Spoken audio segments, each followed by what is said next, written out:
Welcome back to Hanging Out with Blowers with me, Magus Relationship Director James West, and the nation's favourite cricket commentator, Henry Blofeld. Hello, Henry. My dear old thing. Lovely to see you and talk to you again. It's great to be here. No, I'm not making any mistakes today. No, never. Absolutely. Always the consummate professional. Now, sadly, this is the last one in our series, so I hope that everyone listening has enjoyed hanging out with you as much as I have. Well, I mean, it's been terrific, and of course, the whole thing is sitting here as I am at home in Norfolk. I'd love to think I could see my audience, but I can't. But can I say how lovely of you to listen, and do hope I shall see you at some future date. And do, if ever you would like me to do anything, get in touch with me from my website, and I'll be straight back to you. It'll be great fun to meet, and of course, you'll have to have a bottle handy, a corkscrew, and 1 or 2 glasses. That's got to be a promise. Here's to that. I couldn't agree more. So, Henry, we've emailed out to our clients to ask them what questions they would like me to pose to you. So I will start with our top 3, and then I'll ask you some more questions that were posed for me to ask you. Okay, fire away, and I'll do my best. So our first question is from David Winter. And David says, one of my favourite sledges is the one from an Ashes match in Australia when Tuffers was batting and was asked by one of the Aussie fielders, Merv Hughes, I think, if they could borrow his brain as they were building an idiot. Can Blowers tell us of any he particular liked in terms of sledges? Well, that was not the story. Actually, can I correct that story? Of course. It was Tuffers was fielding at on the boundary in front of, I think it's Bay 12, which is the really noisy one at the MCG. It's across from the pavilion, just the other side of the ground, just to the left. And Tuffers was fielding, and the barracker came out. Australia's full of the barrackers are very much part of their makeup needs at these grounds. And he said, Tuffers, lend us your brain. We're building an idiot. And the ground absolutely went up. And Tuffers, of course, took it like water off a duck's back. It was absolutely splendid. It was a wonderful, wonderful moment. I'd never forget it. But I love the moment. John Woodcock, a famous Times writer, always tells the lovely story of going onto the hill during a test match, and the hill at Sydney. And there's that famous scoreboard, which is no longer used, but is a monument and is still there. And there's a bar underneath it.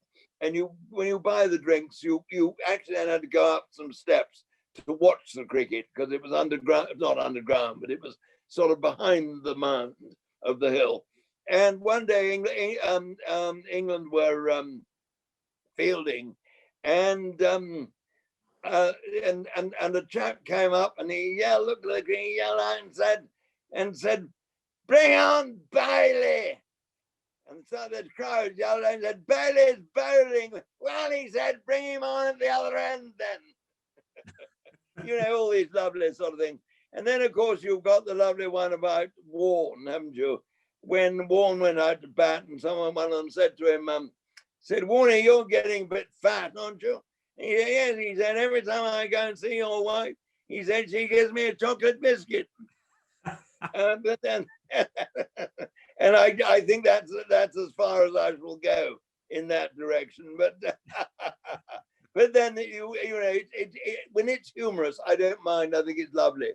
But when it gets personal, then I think it's horrid. And then I think I don't know what can be done. These things are said quietly at the batsman. It's a part of cricket, I suppose. But I mean, that David Warner, who opened batting for Australia, he I believe has produced some pretty dreadful things, he said. Really? We're feeling a short leg. I don't know how you can stop it, but it goes against it, doesn't it? It's not really cricket. But is that a very old-fashioned thing to say? Probably. And then David has put a PS, Henry. He's put, Blowers was a guest speaker at a sportsman's dinner I organised for Henley Cricket Club some years ago, and Henry was hilarious. Oh, well, it's jolly nice of him. But the Henley Cricket Club, did you say? At the Henley Cricket Club, yes. Henry, I think I remember that evening. It may have been that, I wonder whether it was Phyllis Court. I've done a number of evenings at Phyllis Court in Henley. The Henley Cricket Club. Oh, yes. No, it wasn't. The Henley Cricket Club. It may have been John Nelson, the Admiral, we call him, who very much runs, is top, bottom, and sides of the Henley Cricket Club. They've got that lovely ground just across the river.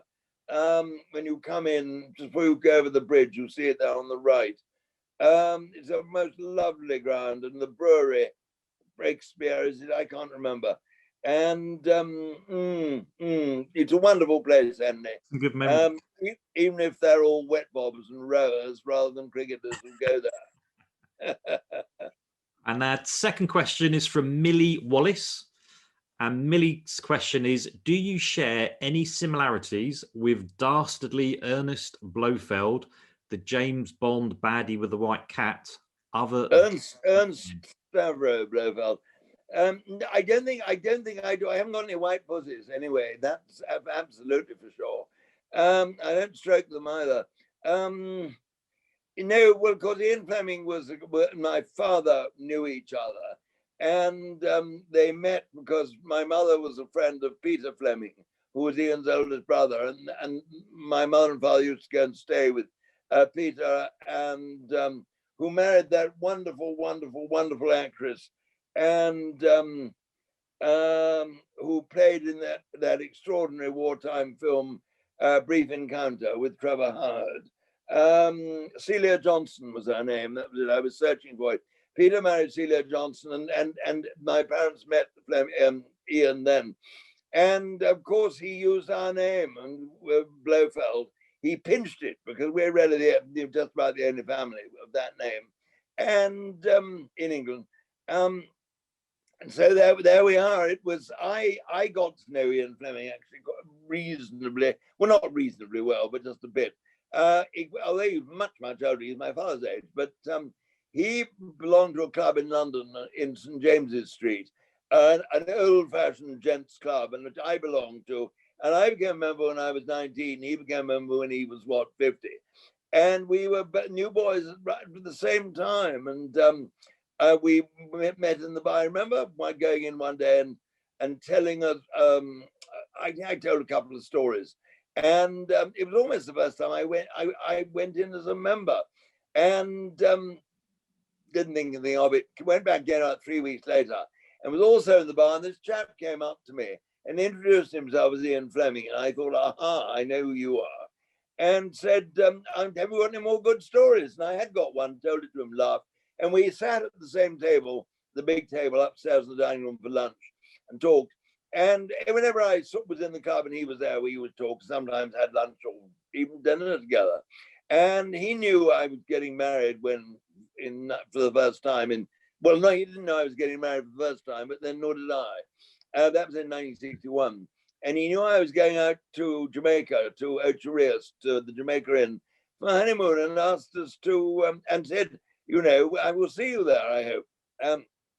We arrived in the middle of the night, having driven from Montego Bay with a taxi, and the axle broke. We had great fun until thumbing lifts at 2 a.m.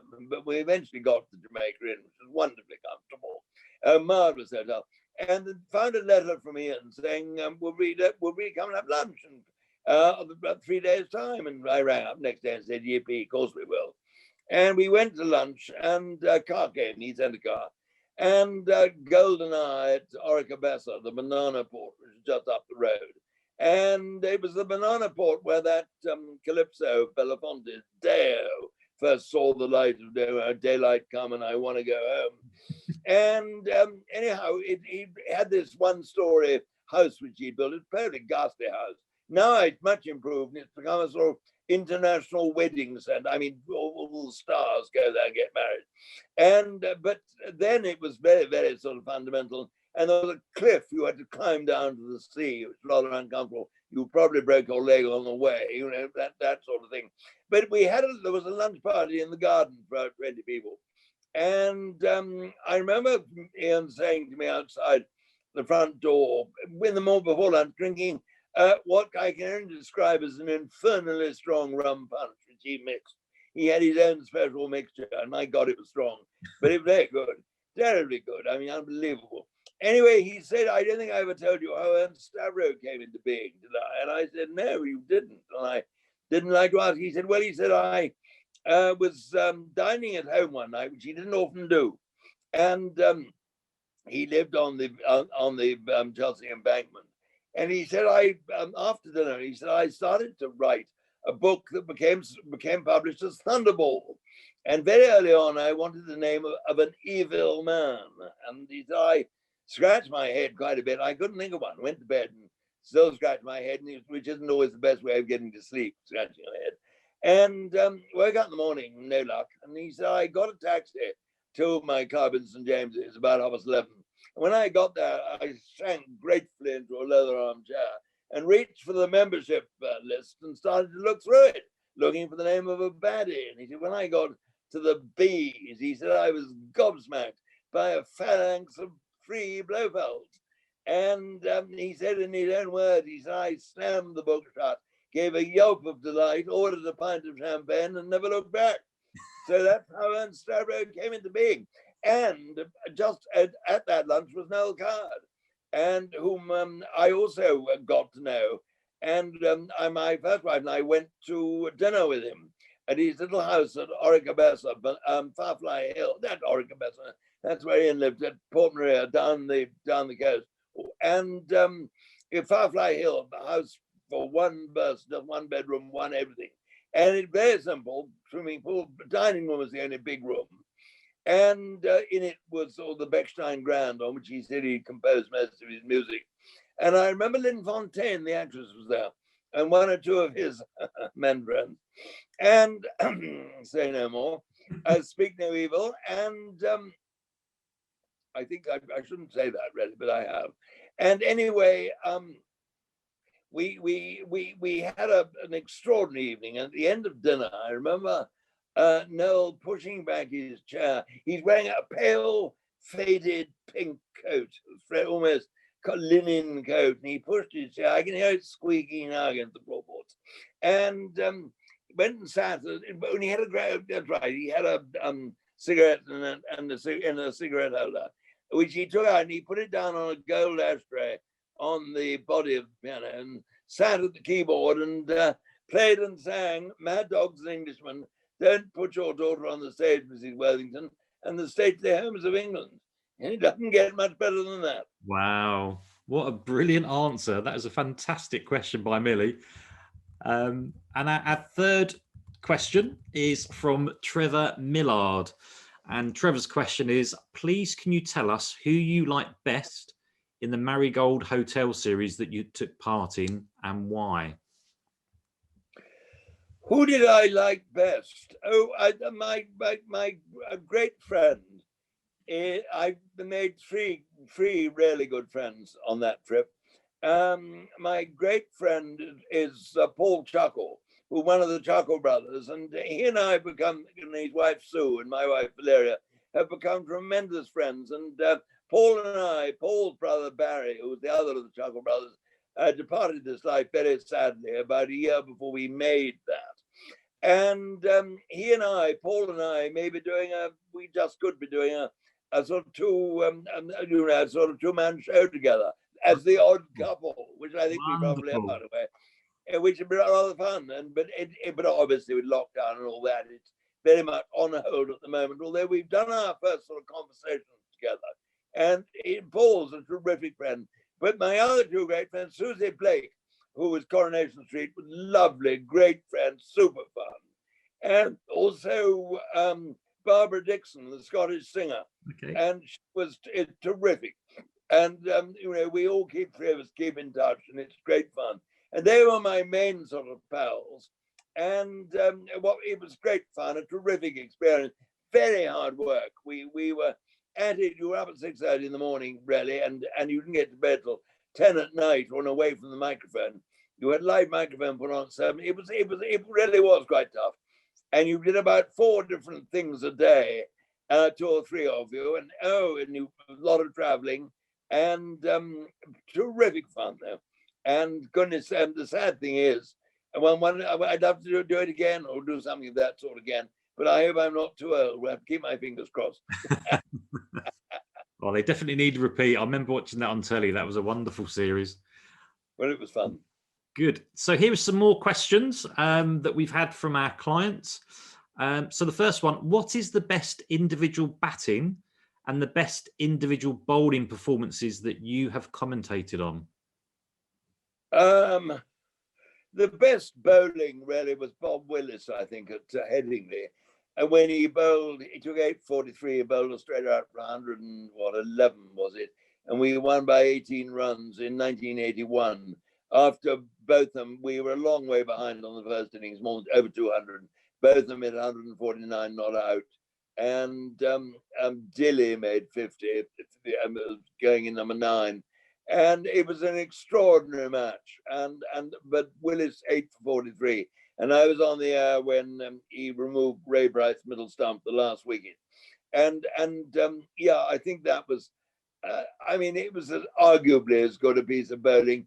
But then you think of Malcolm Marshall, you think of Richard Hadley, you think of Capel Dev, John Snow, Derek Underwood, the wicket keeping of Alan Knott, fantastic, the best. I've got so much to choose from. But the best innings I ever saw, gosh, I wonder. The most perfect piece of batting I ever saw was by Tom Graveney in the first Test match. Sorry, I'm looking away. I'm thinking. Was in Port of Spain, the first Test in 67-8, counter restore. We drew it. We should really have won that match. And he made 118. It was a perfection. I've never seen, there wasn't a blemish of any sort. Some wonderful stroke. It was an amazing innings. Ted Dexter's 70 odd at Lord's in 63, when he took on Hall and Griffith in the bad light out of the pavilion. That was an extraordinary innings. Hit the ball like a thunderclap. Tony Greig, 110 at Brisbane in 74-5, and I think it was the second innings when Thompson and Lilly came together for the first time as their really fearsome pair. And then, funny enough, another innings of Greig's, 109, he made at Calcutta a year later in 7 hours on an absolute pig of a turning pitch, and played it marvelously. Then, or rather earlier than that, in something like 73-4, in the final Test in Trinidad, Tony Greig took up off-spin bowling and took 13 wickets for 156. He was not a good captain, I didn't think, and I'm not certain he wasn't my favourite chap, but my God, he was a good cricketer, and I think he was underrated. I think he was a great player, Tony. I really do. I think he was a wonderful cricketer. But then, I saw Bradman make 89 at Lord's in 1948 in the second innings of that Test match. I'm trying to think of any other great. Graham Pollock at North Trentbridge in 65, anytime Tom Cartwright was ever taken apart. Barry Richards and Graham Pollock putting on 120 after lunch on the first day at Durban.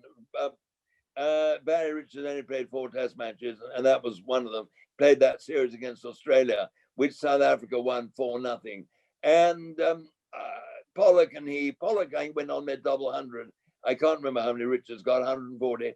And it was one of the very few occasions I've seen 2 great players at their best at the same time. Normally, when you get 2 great batsmen together, one plays wonderfully well and the other sort of just plays around at the other end and doesn't try and keep up.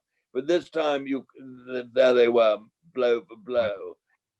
Viv Richards, I've seen many innings of Viv Richards. I think the one I pick out was in a one-day game at Old Trafford when he made 190 and kept on hitting Bob Willis further and further over extra cover for 6. That was an amazing innings. Funny enough, a one-day innings, I do remember an extraordinary innings for Alan Border, who was a rather stodgy player, but I remember him hitting a marvellous 100 in a one-day game in Sydney. Sonny Gavaskar in the semi-final, in the qualifying round, the last qualifying match in the World Cup, India against New Zealand in Nagpur. He hit the 3rd ball of the match from Chatfield into the president's box, where these lovely ladies in their saris fluttered around like peacocks and the ball disappeared between their legs. It was very funny. Anyway, I could go on forever. Lots to choose from. Okay, but perhaps this next question, I'm gonna ask you to stick to 2 players. So this is, if you could take players from any era when they're playing at their peak, which cricketing duel would you like to see face each other? So which one batsman and which one bowler would you like to see having a duel? I would like to see, I would like to see Larwood bowling at Richards. Larwood bodyline style bowling at Viv Richards. With the same field that Larwood had in 1932-3, with 5 short legs and a man in the deep, or maybe 2 men in the deep. I believe Viv Richards would have played it. And that's what I would really love to see. I tell you who I haven't mentioned at all, and this is Shane Warne, who probably the best bowler there's ever been. And then Sidney Barnes also, who bowled before the First War. He must have been as good a bowler as there's ever been too at medium pace. Well, yeah. Wonderful. Oh dear, you just go on. But I'd love to have seen Richards and Larwood in bodyline fashion with the bodyline field, because that I think would have been absolutely fascinating. That would have really tested Viv Richards, wouldn't it? Well, yeah, I think it would have tested a lot of things. It would have tested the whole legend of bodyline, and whether in fact it was not quite as nasty. I don't know. I'd love to have seen that. I think he would have played with a smile on his face as well, wouldn't he? Even if he was being peppered. Yeah. Good. Okay. Next question. What is your favourite cricket ground in the UK? Trent Bridge, without any doubt at all. Lovely ground. I adore it. I played a first-class match on it there in 1959 at Cambridge against Notts. Keith Miller turned out for Notts, made 100, thanks because I dropped him at 65 at deep mid-wicket. I never forget it, underneath the ladies' stand. Not that I think that had anything to do with it, although he had a very beautiful former Miss Victoria with him at the time, I remember, Keith. No, I love Trent Bridge. I love everything about it, the atmosphere, the gatekeepers want to welcome you into the ground rather than looking for 28 ways of keeping you out, which happens in most other grounds. And it's my favorite ground in the world, Trent Bridge. I absolutely love it. Brilliant. Great stuff. What is your favorite country to tour? India. I love India for the way they play cricket, spin bowling. I love it. The food, the people, what you see there, the culture. I absolutely adore India. And yes, I've done many tours and I've had terrific fun, and I really, really enjoy it. Wonderful. Henry, that's it. This is the last in our series of vodcasts with you, Henry. It has been great fun hanging out with you. Henry, as always, it's been an absolute pleasure spending time with you, and thank you for indulging me with your stories. From everyone at Magus and all of our listeners, we wish you all the best and look forward to catching up with you soon. Thank you. Thank you very much, my dear old thing. And it's been great fun talking to you. Excellent. Thank you, Henry.